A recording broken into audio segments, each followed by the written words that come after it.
brand burned. Not fire, but the slow, deliberate sear of a branding iron pressed into my wrist, shaped like a broken violin. Fretless, strings snapped. I woke to the scent of ammonia and decay thick enough to choke on. The sweltering air in this rotted tenement room clinging to my skin like wet gauze. Outside, the locusts droned, a constant, oppressive hum that began to sharpen, into a high-pitched whine that vibrated in my molars. Off another one. Always another one. Asterisk my own voice, slurred from the last bender, echoed in the fog of my head. The wallpaper peeled like dead skin, revealing damp, black mold beneath. I traced the brand with a trembling finger. It pulsed with cold fire. Fear not a dream. Not this time. Asterisk I stumbled out of the sagging bed, my bare feet sticky on the warped floorboards. The hallway reeked of mildew and something sour. Old vomit, maybe. The door to the street was ajar, letting in the thick, cloying humidity and the locusts' relentless whine. They swarmed the broken window panes, a living, buzzing wall of sound. Just like the tapes that I thought, the memory of the 70s Hollywood tapes tried to forget clawing at the edges of my mind. The neighborhood was a carcass, crumbling brick, boarded windows, the skeletal remains of a car half, buried in weeds. My feet dragged, each step a battle against the sticky heat. But he'd just get to the archive. The files, the truth. Asterisk I found the rusted door behind the crumbling wall, a jagged gap in the brickwork, like a rotten tooth. It groaned open with a sound like tearing flesh. Inside, the vast archive swallowed me whole. Shelves stretched into absolute black, stacked with moldy tapes. Brittle notes yellowed like dried blood, and faded photos of faces I didn't recognized but felt I'd known in another life. The air was colder here, smelling of dust and decay, the ammonia scent sharper. Electric purple light from a single, flickering bulb cast long, dancing shadows. This is where they left the evidence. This is where I was before the brand. Asterisk I brushed a finger over a tape labeled Cicada Symphony. The casing was ceramic, cold and smooth. The locusts' whine outside seemed to sync with the vibration in the room, rising to a shriek. My thumb pressed the tape. The ceramic case shattered with a sound like ice cracking underfoot. Not a loud crash, but a brittle, final twin snap. The sound echoed in the sudden, suffocating silence of the archive. Then, the whisper came, not from the walls, not from the tapes, but from funde fincided, my own throat, distorted, layered with static. It is in the walls. It wasn't my voice, it was the voice of the man who left the brand. The voice of the man who touched the femur violin. The sound of the shattering ceramic filled my ears, then the whisper, then the static. The tape S label blurred in the purple light. The locusts outside stopped. Utter, crushing silence. The archive held its breath. The static hissed, a low, endless hiss that filled the space where the whisper had been, and then nothing. Just the hum of the broken bulb, and the smell of decay, and the brand on my wrist, still burning. The ammonia hit me first, a stinging slap to the nostrils, sharper than before. It clung to the back of my throat, a metallic tang that coated my tongue. The file cabinet, swollen with dampness, protested with a groan as I wrestled it open. The metal shrieked, a drawn-out, wet sound like tearing canvas. Inside, the files were fused together, a sodden mass of yellowed paper and crumbling photographs. I pulled one free, the paper brittle and cracking in my fingers. It was a photograph, a picture of me, younger, cleaner, smiling, the kind of smile that felt alien on my face now, a mockery of genuine joy. Beside me stood a man in a dark suit, impeccably tailored, the fabric of void that seemed to absorb the purple light. He was smiling too, a thin, practiced curve of the lips. A memory faint and fractured flickered at the edge of my awareness Demby, a party laughter, the clinking of glasses. A life I didn't recognize. I ran a trembling finger over the image. The photograph seemed to ripple, the edges blurring. The man's face, previously sharp and defined, began to melt, not in a dramatic, cinematic way, but a slow, insidious liquefaction. The features dissolved into the background decay, the dark suit blending seamlessly with the mold. Stained walls of the archive. It was like watching a photograph decompose before my eyes. The locusts outside, momentarily silent, began their whine again, a low thrum that resonated in my teeth. What the hell? Asterisk I fumbled for my recorder, the cold metal a small comfort in my clammy hand. Note, I rasped, my voice cracking with disuse and a sudden, inexplicable loathing. Photograph, Subject appears to be myself alongside unidentified male. Suit, the suit, it, dissolving. The words felt clumsy, inadequate. Like trying to describe a dream to someone who never slept. The ammonia smell intensified, triggering another wet, tearing sound in my ears, a phantom echo of the cabinet. As protest, the purple light from the bulb above pulsed, deepening to an almost violet hue. Shadows stretched and contorted, turning the shelves of tapes into looming monoliths. I felt a tightening in my chest, a suffocating pressure. Fufor, they knew. They knew I'd come back. Asterisk, I scrolled through the other files, each one a testament to a forgotten investigation, a lost life. Notes scrawled in frantic handwriting spoke of the suit, a figure haunting the neighborhood during the 70s film boom. Witnesses described him as a shadow, a phantom, always just out of reach. The notes refer to a pattern, I continued, my voice barely a whisper. The suit appears during periods of intense creative energy during breakdowns. Coincidence? I doubt it. I felt a surge of something cold and bitter, a loathing that wasn't entirely my own. It tasted like ash in my mouth. I kept recording, desperate to capture something, anything that would anchor me to reality. The violin, the suit, they were all connected. The room seemed to shrink, the walls closing in. The locusts, whine escalated, drilling into my skull. I stumbled back, knocking over a stack of ceramic tapes. They clattered to the floor, a brittle cascade of sound. The shattering echoed, a mocking counterpoint to the whisper I'd heard earlier, "It in the walls." Asterisk, the memory of the brand on my wrist flared, a searing pulse of cold fire. I pressed play on the recorder, needing to hear my own voice, to confirm that I was still here. The device whirred, then sputtered, and a distorted version of my own words filled the room. Note. Photograph. Dissolving. Then, a pause, a long, unsettling silence.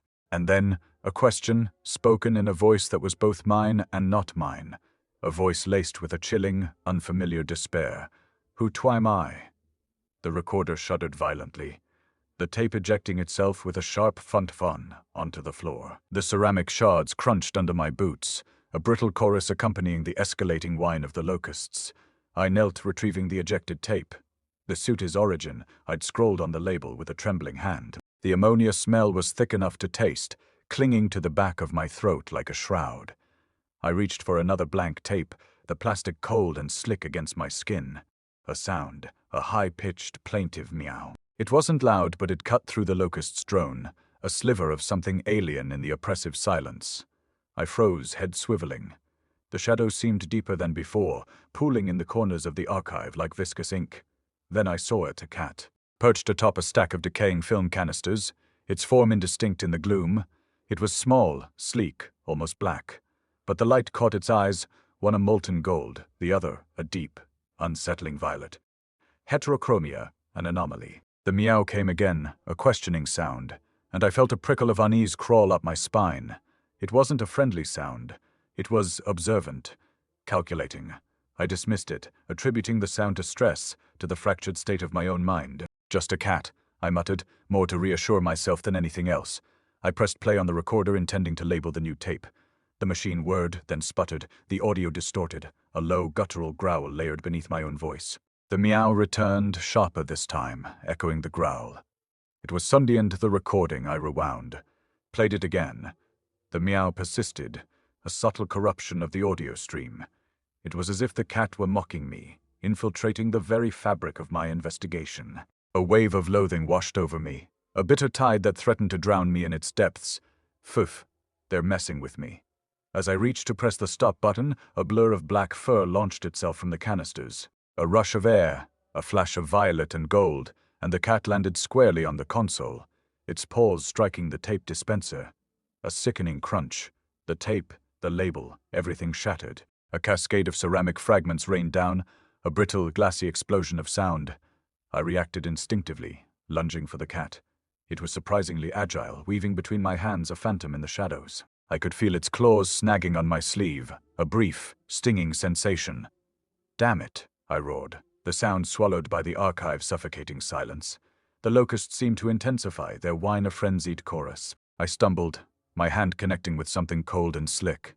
I looked down, a smear dark red glistening on the surface of the recorder. Not fur, something else. Something else. Something.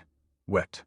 The ammonia smell intensified, a nauseating wave that forced me to stagger back. My heart hammered against my ribs, a frantic drumbeat against the encroaching dread. I scanned the room expecting to see the cat perched somewhere watching me. But it was gone. Vanished. The shadows seemed to deepen, the walls of the archive pulsing with a slow, malevolent rhythm. The purple light from the bulb above flickered, casting grotesque, elongated shadows that danced on the shelves of decaying tapes. Then, a single sound, clear, precise. Perfect. The recorder's speaker emitted a single, mournful cat meow. A sound devoid of any warmth, any life. A sound that resonated deep within my bones, a chilling echo of my own fractured identity. The speaker sparked, hissed, and died, leaving only the relentless whine of the locusts and the suffocating weight of the ammonia-laden air. The smear on the recorder was still there, a dark bloom against the cold metal. My hand trembled as I wiped it away with the sleeve of my jacket, the fabric catching on something gritty. Dust dried. Something I didn't want to know. The ammonia smell was a physical weight pressing down on my chest, stealing the air from my lungs. I had to move. Had to do something. My gaze fell upon a far corner of the archive, a space shrouded in deeper shadow than the rest. It was there amongst the stacked boxes and decaying film reels that I saw it. The violin, not in a case, not reverently displayed, but lying on the floor like a discarded toy. The light from the flickering bulb caught its fontaine, a grotesque parody of an instrument, crafted from something undeniably organic. I approached cautiously, the locust's whine seeming to intensify with each step. The air grew colder, the ammonia smell thickening, mingling with a new acrid scent the dry, dusty odor of old bone. Kneeling, I examined it closer. The body was clearly fashioned from long bones, the curves of a child's femur and ribs painstakingly carved into the shape of a violin. The bow, too, was bone, polished smooth, the horsehair frayed and brittle. A wave of nausea rolled over me. I felt a sudden, visceral aversion to the object, a primal recoil that had nothing to do with logic, but the compulsion was stronger. I had to understand. I needed to understand.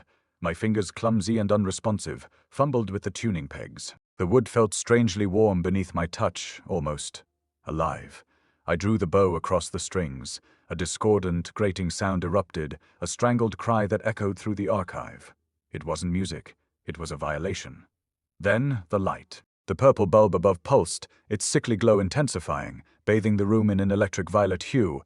The shadows writhed, stretching and contorting into grotesque shapes that danced on the shelves of decaying tapes. Outside, the city seemed to mirror the archive's decay, a landscape of crumbling concrete and forgotten dreams. A connection, a jolt, a feeling of recognition. It was fleeting, ephemeral, but it was there. A sense of shared suffering, of a life truncated, a potential unrealized. The child whose bones were now part of this instrument. I felt a pang of something akin to grief, a sorrow so profound it threatened to shatter me from the inside. But then the loathing returned, sharper, more bitter than before. They were doing this, manipulating me, feeding me these visions, these emotions. A phantom pressure tightened around my throat, choking off my breath. I wanted to scream, to lash out, to destroy this. This abomination. The violin sound changed. It wasn't just discordant anymore. It was resonant. The locust's whine, previously an external noise, now seemed to emanate from the instrument itself, vibrating through the bone, through my very being. It was as if the swarm had been trapped within the violin's hollow, released by my touch. I tried to stop, to lower the bow, but my arm felt heavy, unresponsive, as if controlled by an unseen force. The music swelled, a chaotic, mournful dirge that filled the archive, drowning out everything else.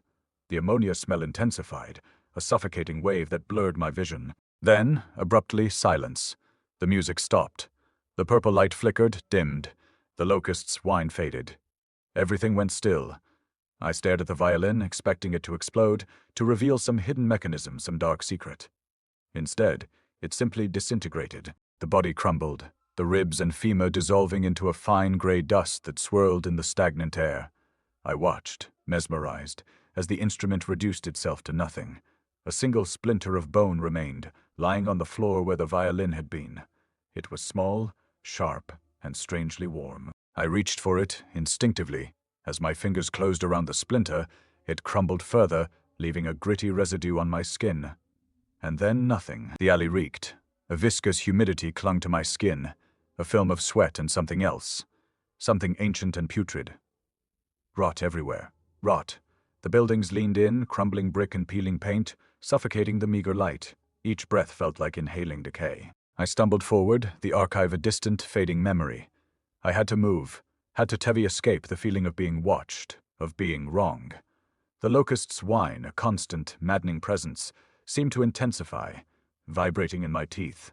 I didn't dare look back, didn't want to confirm the feeling that something was pursuing me. Just the echo of that violin, the 20 thing, clung to my mind, a discordant note in the symphony of my unraveling. Then the mirror, a shard of shattered glass, propped against a crumbling wall. I hadn't seen it, hadn't heard it. It's simply free to Asibi. I stopped, drawn by a morbid curiosity, a desperate need to see something, anything, other than the oppressive decay. My reflection stared back, gaunt and hollow-eyed. But it wasn't just my reflection behind it, superimposed, another, identical. The same haunted eyes, the same ravaged face, but different. A subtle shift in the angle, a tightening of the jaw, a flicker of something cold and predatory in the gaze. Then the blood. Crimson rivulets tracing paths down the duplicate's face, pooling in the cracks of the glass. A horrifying parody of tears. I recoiled, a guttural sound escaping my throat. The locust's whine spiked, a piercing shriek that resonated deep within my skull. A message scrawled in the blood across the mirrored surface. The letters swam, distorted by the grime and the heat. "You are not who you think." The words slammed into me, a physical blow. My hands trembled, my vision blurring. Who am I? The question echoed in the cavern of my mind, a hollow, desperate plea. The duplicate smiled, a slow, deliberate curl of the lips that sent a fresh wave of nausea through me, its eyes black and bottomless, locked onto mine. I wanted to scream, to run, but my feet were rooted to the spot, trapped by a morbid fascination. The locust's whine coalesced into a roaring chorus, drowning out the sounds of the city. The mirror pulsed, the image within warping and twisting. The duplicate's face began to melt, the features blurring into a grotesque caricature of my own. I felt a searing pain in my chest, a crushing weight that stole the air from my lungs. The smell of ammonia, sharp and acrid, filled my nostrils, mingling with the coppery scent of blood. I fumbled for the recorder in my pocket, my fingers clumsy and unresponsive. I had to document this. Had to record the madness, the disintegration. I don't understand, I gasped, my voice cracking with fear. What is happening? The locust's whine vibrated through the microphone, a chaotic, unsettling drone. Then, the shattering. A spiderweb of cracks raced across the mirror's surface, the sound like ice breaking underfoot. Fragments of glass exploded outwards, showering me with glittering shards. I flinched, shielding my face with my arm. When I lowered my hand, I saw it. Burned into the skin of my neck just below my hairline. A symbol I didn't recognize but felt I should. A twisting knot of lines etched into my flesh with a searing heat. My loathing intensified, a visceral wave of revulsion directed at myself, at the brand, at the fractured reflection that had haunted the mirror. "Get out of my head," I muttered, the words a choked whisper. "Leave me alone." I pressed the record button again. I hate this. I hate everything. The locust's whine seemed to mock my despair, a constant reminder of my fractured state. Then, a voice, my voice, but not quite, distorted, fragmented, echoing from the recorder itself. Which one is me? The question hung in the air, a chilling, unsettling enigma. A single locust landed on the recorder's lens, obscuring the view, a dark, buzzing silhouette against the backdrop of the decaying alley. The brand on my neck pulsed, a sickening warmth radiating outwards. "Foon, you're already dead." The words, dredged from the recorder, echoed in the confines of my skull, a parasitic thought burrowing deeper. I scrubbed at my face, the grit of the alley clinging to my skin. The locust's whine intensified, morphing into a chorus, a mocking chant that seemed to coalesce into my own name. Barnaby. Barnaby. I stumbled forward, the fractured mirror a glittering ruin behind me. The alley seemed to twist, the buildings shifting like a fever dream. Then I saw them. 3 figures, identical to me, yet utterly wrong. The first, closest, was hunched over, shoulders shaking with silent sobs. Crimson tears streaked his face, mirroring the blood on the shattered glass. The smell of ammonia was overwhelming, a chemical burn in my nostrils. I recoiled, a tremor running through me. Footy, another one. The second figure stood straighter, his expression eerily calm. He observed me with a detached curiosity, his eyes reflecting the sickly purple glow of the streetlights. He didn't speak, didn't move, just Finn watched. It was the stillness that unnerved me, the unsettling lack of panic in his gaze. The locust's whine sharpened, a high-pitched keening that resonated in my teeth. Then the third, he was different. He wore a dark suit, impeccably tailored, a stark contrast to my own grime-stained clothes. His face was a distorted mockery of my own, the features subtly altered, the eyes colder, harder. A predatory glint sparked within them. He smiled, a slow, deliberate curl of his lips that tightened the knot of dread in my stomach. The locust's whine became a deafening roar, drowning out the city's distant hum. "Noah, the violin is the key," he whispered, his voice a distorted echo of my own, laced with a chilling resonance. The words scraped against my sanity, a violation of my thoughts. I tried to run, to break free from the suffocating gaze of these mirrored abominations, but the alley seemed to stretch, the buildings closing in, the locust's whine vibrating through the very ground beneath my feet. My foot connected with something cold and slick, a reflection. Not just a visual distortion, but a physical barrier. I stumbled, my hand passing through a shimmering surface. The alley vanished. I was in another corridor, identical to the last. The buildings leaning in, the locust's whine a constant, maddening presence. Another version of myself, the sobbing one. He didn't acknowledge me, didn't even seem to register my presence. He just continued to weep, the crimson tears tracing paths down his face.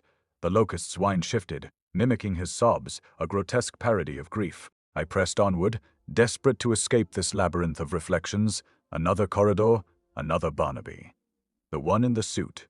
He stood waiting, a silent sentinel in the oppressive gloom.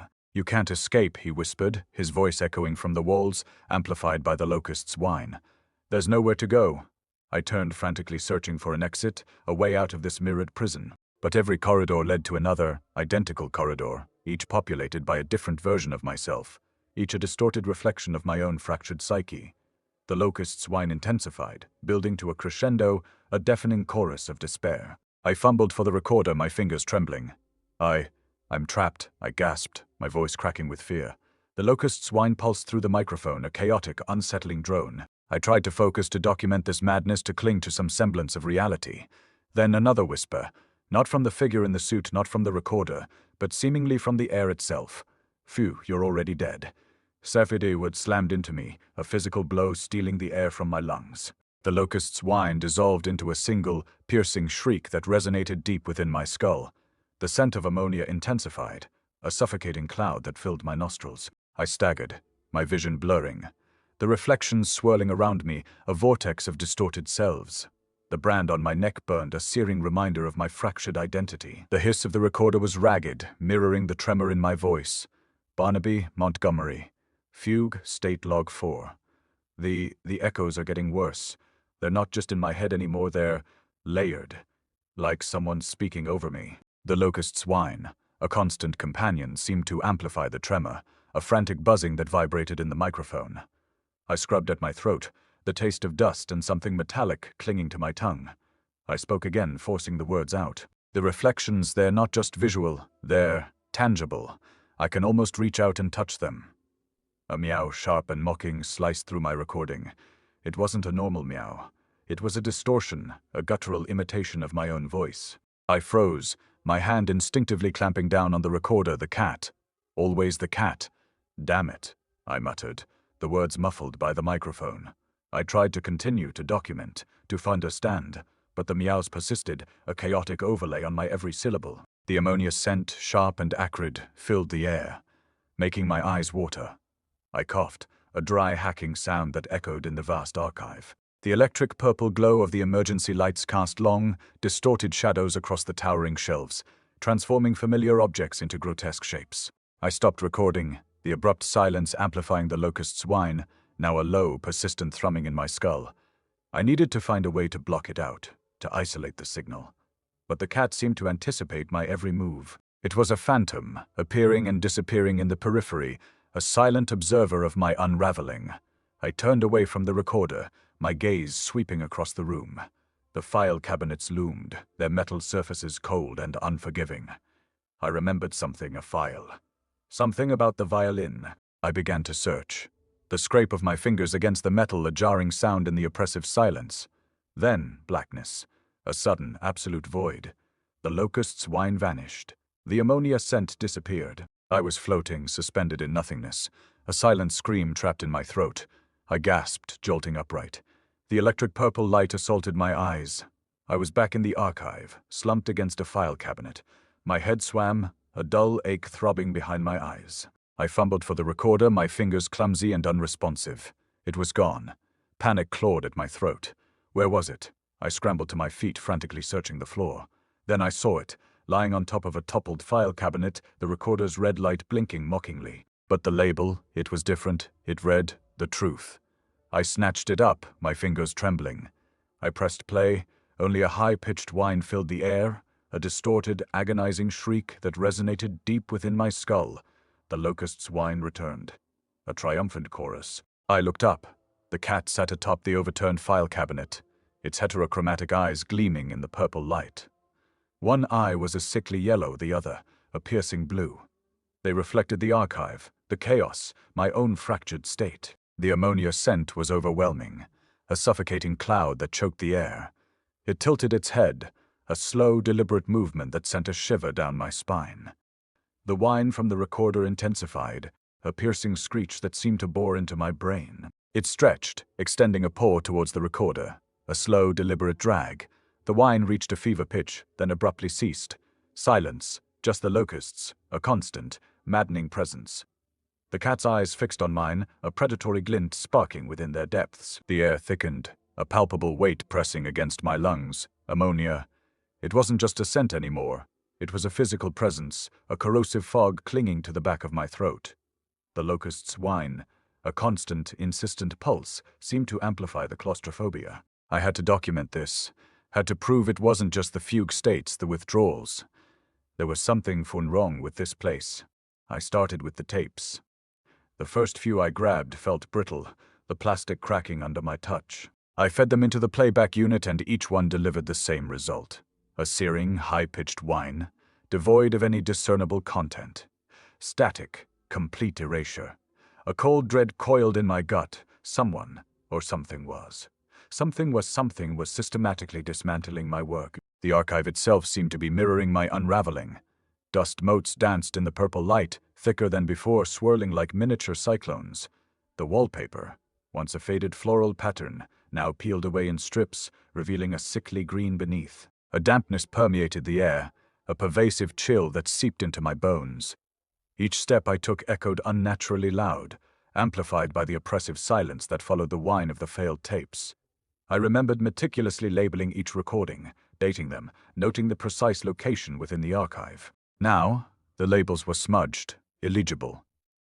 The dates wrong. One tape was dated 3 weeks in the future. A tremor ran through me. This wasn't just erasure, it was alteration. The cat watched from the shadows, a silent sentinel. Its yellow and blue eyes, those fractured reflections of the archive's decay, followed my every move. The tail twitched, a slow, deliberate rhythm that felt like a mocking metronome. I felt a surge of loathing, a visceral hatred for that creature. It was a parasite, feeding on my sanity, dismantling my efforts. I stumbled towards a stack of tapes, desperation clawing at my throat. One.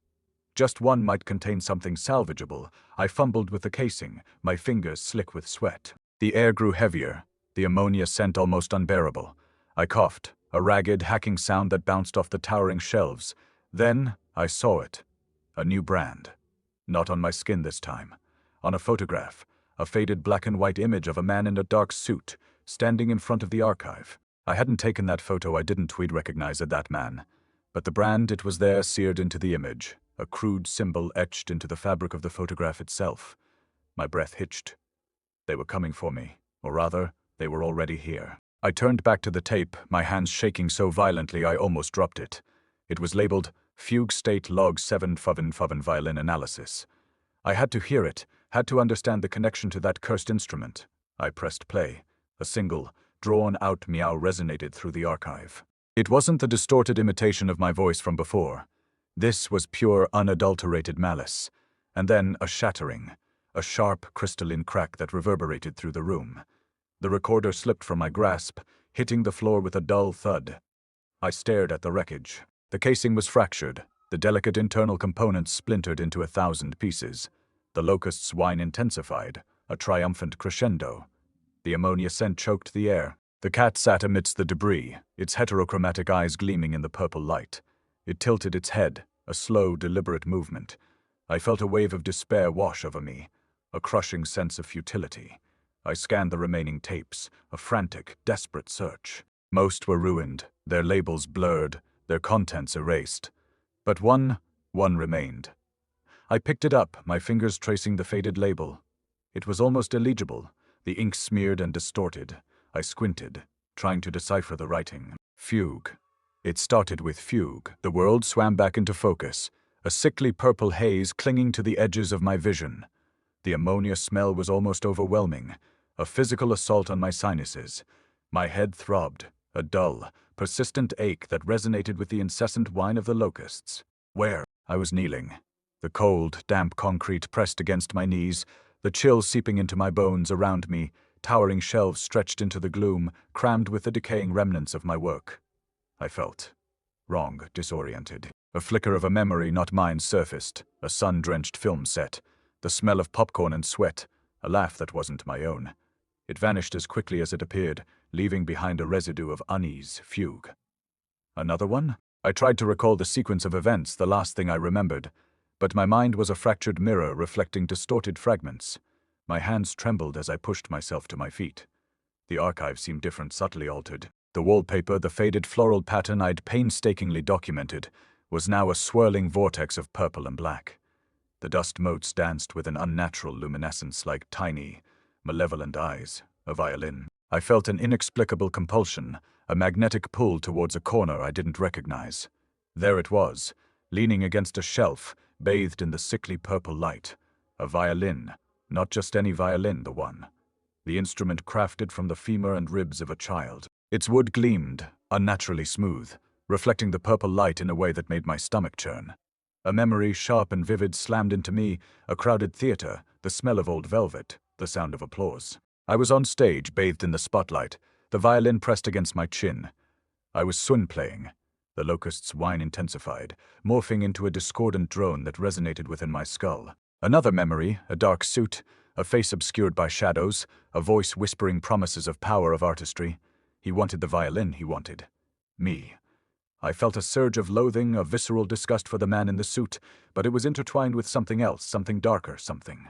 My fingers twitched, yearning to touch the violin, to feel its smooth surface against my skin. The urge was almost overwhelming, a siren song luring me towards the rocks. I fought against it, digging my nails into my palms, trying to anchor myself to reality. The ammonia scent thickened, a suffocating blanket that pressed down on me. I could almost taste it, a metallic tang on my tongue. Another memory, a dark room, the smell of chemicals, the click of a shutter. I was developing a photograph, a black and white image of a man in a dark suit, standing in front of the archive. The brand, it was there, seared into the image, a crude symbol etched into the fabric of the photograph itself. He was watching me. He was always watching. The violin seemed to hum, a low, resonant vibration that pulsed through the floor and into my bones. I felt myself drawn towards it, my feet moving against my will. The memories flooded back, a torrent of fragmented lives, each one a distorted reflection of my own. A musician in Vienna, a painter in Paris, a surgeon in Tokyo. Each life, each identity, stolen, absorbed, discarded. I reached for the violin, my fingers brushing against its cool, smooth surface. A single haunting note escaped its strings, a mournful cry that echoed through the archive. The locust's whine faded, replaced by the unsettling silence that followed. The purple light intensified, bathing the room in an eerie glow. My reflection stared back at me from the violin's polished surface. But it wasn't my reflection. It was a composite of all the faces I'd seen, all the lives I'd lived. The man in the dark suit smiled, a cruel, knowing expression twisting his lips. The loathing began to recede, replaced by a strange sense of acceptance, of belonging. I raised the violin to my chin, my fingers instinctively finding their place on the strings. Another note higher this time, a mournful lament that seemed to emanate from the depths of my soul. The locusts returned, their whine blending with the violin's song, creating a discordant symphony of madness. I woke. The cold, damp concrete pressed against my skin. The ammonia scent stung my nostrils, the locust's whine filled the air, and in my hands I held the violin. Its ribs were warm against my skin. The violin's bones vibrated against my chin, a low thrumming that traveled up my spine like a fever. The child's scream wasn't in my ears. It was in the woody. A raw, wet tearing sound that echoed inside my skull. The purple light bled into the black, the archive shelves groaning as if the very walls were being pulled apart. My fingers, slick with cold sweat, slid across the strings. A single discordant note tore free, a sound like glass shattering in slow motion. And the world tevickled debik. The locust's whine shattered into a million needle points, piercing my eardrums. Through the distortion I saw them. My own face fractured and multiplied, dragged by the man in the dark suit. Not one, but dozens of Barnabys, each wearing a different face: Vienna's musician, Paris's painter, Tokyo's surgeon, pulled toward the locust swarms swirling in the air. Their mouths opened in silent screams, limbs stretching like taffy as the suit's shadow swallowed them whole. The ammonia scent curdled into the rotting stench of the city streets I'd never known, thick with decay and wet concrete. The violin burned. Not hot, but the femur ribs vibrating with the child's final desperate cry. I felt the vibration in my teeth, in the marrow of my bones. They're not memories. They're free, being ripped out of me. The shelves collapsed inwards with a sound like 1,000 bones snapping. Dust motes, glowing electric purple, swirled violently, catching the light of the collapsing city beyond the crumbling walls. I saw the filth of the impoverished neighborhood outside, the cracked sidewalks, the peeling paint, the stench of stagnant water flood through the gaps in the archive like a black tide. The locusts swirled faster, their wings a deafening hooty hiss hooty, blending with the shattering ceramic of a broken porcelain vase nearby. Shatter, crack. Each piece of porcelain echoed the sound of my own skull splitting. The cacophony reached a peak. The locusts, the shattering, the child's scream, my own ragged gasps, all merging into a single suffocating roar. The suit's shadow loomed closer, his hand outstretched, fingers like blackened twigs. I saw my own eyes in the violin's polished surface, wide with terror, but also recognition. The cat with the mismatched eyes, the one who'd knocked over my recorder, who'd made the tape skip, the one who'd disabled my communication, not to harm me, to protected me, to keep me from hearing the truth of what I'd become, what I was swindy being. The realization hit like a physical blow. The cat hadn't been sabotaging me. It had been shielding me from the horror of the mirrored selves, from the suit's hunger. The violin's vibration intensified, the child's scream rising to a shriek that vibrated the floorboards. I felt the bones of the instrument, the child's ribs, tearing through my skin. The last thing I saw was the man in the suit's cruel smile reflected in the violin's surface, his eyes the same cold black as the city's floodwaters. Then the world dissolved into sound, the locust's shriek, the shattering ceramic, the child's scream, and my own voice, raw and broken, merging into one endless, vibrating note. The ammonia scent vanished, replaced by the coppery tang of blood. I didn't hear the whisper I'd meant to say. I only felt it, a final, desperate thought dissolving into the noise. The creepy cat knows. Fendi. The creepy cat knows. The recorder in the corner, still humming with distorted meows, captured the lost fragment before the silence.